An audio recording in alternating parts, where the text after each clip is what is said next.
amigos de Sónica, estamos muy contentos de poder platicar esta tarde con Baker Grace, joven compositor estadounidense que nos viene a presentar The Show Is Over, su nuevo EP compuesto de 4 canciones que demuestran por qué es toda una revelación del pop. Hi Baker, thanks for the interview. I'm very excited to talk with you in this evening. Hi, I'm very excited to be here. Thank you for having me. Let's go to the questions. I have a lot of questions and a lot of things that I would like to talk with you. I would like to start by talking about the feelings behind your songs. Overthinking is something very related to anxiety, suffering that you have made public in your music and in your interviews. It's something that hurts me too, being honest. It is something that makes me overthink whenever I do anything and keeps me dissatisfied and anxious with whatever action or decision I make. How have you dealt with the problem of overthinking, and how have you come to feel satisfied with what you do with your music and your creations? Well, it's been a long process because I've been dealing with it ever since I was a kid. I think that the big word for me was patience. I needed to learn how to be patient. I like to control situations, so it can make me anxious when stuff's out of my control. But it's a lot about just realizing that you can't control everything, and sometimes you have to have the patience to let the answers come to you.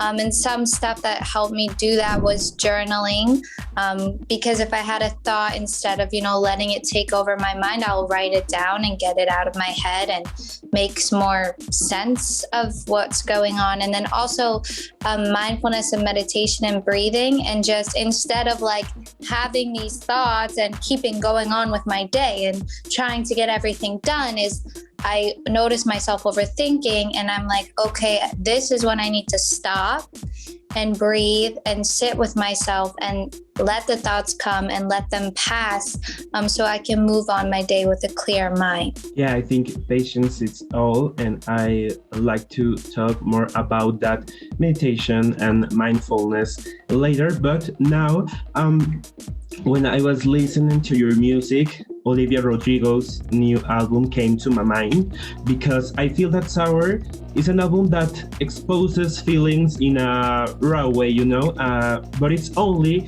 expository. Definitely Sour is a cathartic and brilliant album, and maybe the tracks will help someone to get ahead or to go ahead with a problem. But I have the impression that The Show Is Over, it not only talks about feelings, but it's also encouraging and kinda supportive. What do you think about? I think I like to, tap into not only what I'm feeling, but have a purpose behind my music and have a message behind my music. I think a lot of artists like to talk about what they're feeling, but they don't really know why they're feeling it, or they don't really talk about, like how they can overcome feeling it. And I really want to make a difference with my music. Because of that, I really want to show like the whole entire journey, not just describing what I'm feeling, but the whole process of overcoming it, and the whole process of the whole journey, not just the one part.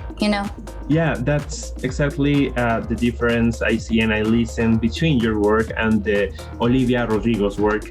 Something like that, and empathy is something recurrent too in your songs. It is something that you promote in your songs and in your art in general. What has made you become a person with a great sense of empathy in your life and in your music? I don't think it's really something I've become as much as something that I just always felt. I just always took on like what other people were feeling a lot. So Like when somebody was sad, I couldn't just like sit there and not do anything about it. Or even if I was watching a movie and something bad happened, like I couldn't just like go on with my day. I would just feel it so deeply, like, oh my gosh, how is the world like this? Like I have to do something about it. What can I do about it to make it better? And I always just noticed too, like it made me always feel so full to help other people. Like there's nothing that makes me feel better than making somebody else smile, or, you know, giving back to people who've given to me. I just think it's such an important part of life that people miss out on because they're so concerned with themselves and being successful. And, you know, when you get so much more value out of creating those relationships with people. Returning to that mindfulness ideas, I see that you are also a very spiritual person, and you said that, and that you even practice yoga and mindfulness and meditation and all that stuff. How has this part of spirituality connected with your music and your artistic project?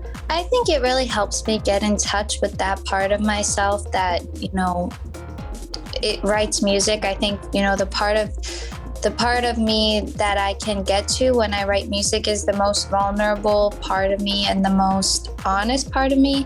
And I think meditation and mindfulness, they help me be that person more often. And so I find myself having more inspiration than ever, which is really nice. Like I always think of songs when I'm meditating or doing yoga or something. And it's so funny because like I'll be like in a downward dog and reaching for my phone trying to record like the song in a yoga position because I like don't want it to go away. But sometimes it's hard for me to relax because I'm getting all these ideas in my head. I never did yoga before, but I think I can do it, and maybe it's something that helps you to go with your days with in a easy way. Or yoga isn't really about like the poses or, you know, it's not as much about a workout. It's more of like a way of life, you know, like yoga is really about being in touch with who you are. It's about releasing the tension from your body. It's not a workout as much as it's like, you know, a tool and a practice to just help you live a more peaceful life.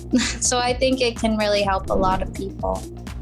Well, I think it's helpful, and maybe someday I will practice yoga.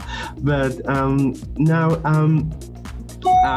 you did a collaboration with Charlie Roth a while ago, thinking that right now your music sounds a lot in Mexico.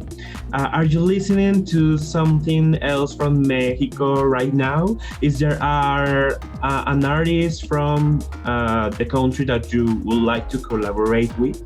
To be honest, I have not been listening to a lot of new music lately, but I mean, I love Charlie Roth and I listen to his new music. La Vida Nos Hizo en Pares, that song he just released, and I really liked that one. And I also spoke to Leon Layden, who is an up-and-comer in Mexico. He got really big on TikTok, so I would like to work with him in the future. And it would be cool. I don't know the scene that much, but it would be cool to do a collaboration with a Mexican DJ and do something more upbeat too. Talking more about your connection with Mexico, I think that you had a kind of conferences with students from universities in Mexico. Tell me, how was your experience by talking with Mexican students?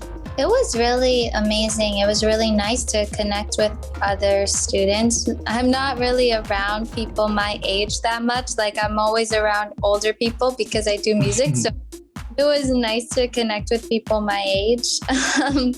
But also just we talked about anxiety and, you know, social media and how to deal with negative thoughts and how much music can help bring us together. So it was really nice, and it's good to, not good that we're all experiencing depression and anxiety, but it's kind of makes you feel less alone to know like in all different parts of the world people are experiencing the same things.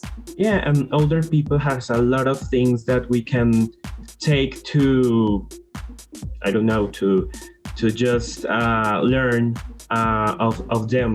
I don't know. I would like to talk about your musical influences. You talk about the music that you listened a bit. You didn't listen a lot of new music, but I see that you have mentioned that Kanye West is one of your great musical influences. It's not something that I would expect, but I am very excited because I also like a lot. Actually, I can hear a bit of Kanye on your most recent collaboration with IMDA. Tell me a little more about how Kanye West has influenced you. Well, Kanye West always talked about mental health in his music, and I loved the way that he was able to acknowledge these sad things and acknowledge hard things in life, but make them sound beautiful, make them sound powerful. And that's really what I want to do with my music, is take the struggles and make it into something beautiful and powerful for people to hear. What's your favorite Kanye West album? I don't know if I can say. I love Dark Twisted Fantasy. I love Life of Pablo. I don't know. I love the song Runaway though. Do you know that one? My favorite album of Kanye is Jesus, because the Daft Punk and Arca's collaboration. But I didn't listen a lot of Kanye, but my love from Kanye came from Jesus actually. So, but I will listen to it. I think you would like it. Another one that surprised me, I have checked your Spotify playlists and I found songs by J Balvin and Bad Bunny. J Balvin and Bad Bunny are one of my favorite artists. How did you get to connect with reggaeton music? So where I grew up was a really big Latino population. So there's a lot of like Colombians, Cubans, Puerto Ricans, Dominican people where I live, and I went to school with like people whose parents immigrated from those countries. So there was always Spanish music, and like even at our school dances, like they would play bachata every time, like they would play reggaeton. Like I always grew up listening to it, and I always loved it so much. Especially like, to me, there's no better music to dance to than Spanish music. I love dancing to Spanish music. And reggaeton is that music that makes you dance, and yeah, it's very has that Latino, but it's experimental too in a way. You recently turned 21 years old. Happy birthday, by the way. I think that was kind of 2 weeks ago. You're now a fully adult person and of legal age in all laws, in all countries in the world. How do you feel at this point of your life with that artistic maturity, thinking about all the responsibilities that come with adulthood? I actually feel like I'm really ready for it. I'm excited. It's like I'm young enough to not have to stress too much, but I'm old enough to do whatever I want. So it's a really exciting time in my life, because this is the time in my life to, go after what I want and make mistakes and take chances. So I'm really excited to see where this next chapter of my life brings me, especially musically. I've just been, diving 100% into my music, which feels really good. I'm 22 and I'm not a musician, but I feel exactly the same way. I listen to some of your covers, from Seven Nation Army to Blinding Lights. How was your experience being recording new versions of these songs? Will new covers come? What other artists would you like to cover? So I like my covers to feel very natural. Like I need to connect with the song because I think if I don't connect with the song, then there's really no point in me doing a version of it. But it's really cool when I do hear a song to connect to see how I just kind of start hearing ways I can make it more of my own. And that's really fun for me to do. So I'm sure there'll be more. I was thinking of doing a cover of a Harry Styles song because I really love Harry Styles. So. Which song do you like to cover from Harry Styles? Some of my favorite songs are Adore You and Falling. So maybe one of those. Okay. We will expect that cover soon. Do you have plans to work on your next LP soon? So I think I have so many songs already, and I'm still recording right now. So I think I'm going to release singles for a while. And I actually have some of my songs coming out in an indie film, a movie, next year. So you can be expecting the soundtrack of that movie is going to be all of my songs. But until then, I think I'm just going to release singles because I have so many songs. It's not exactly a EP, but I love all of them and I want to share them with you guys. That's awesome. So that's all the questions. Thanks for your time. Thanks for the interview. I'm very I like a lot the EP, and congratulations for your new music. Thank you so much. It was a pleasure. The pleasure is mine, and that's all. So see ya, take care, and send you a hug from here, from Mexico. Hasta luego. Si quieres conocer más acerca de Baker Grace, visita sonica.mx o alguna de nuestras redes sociales.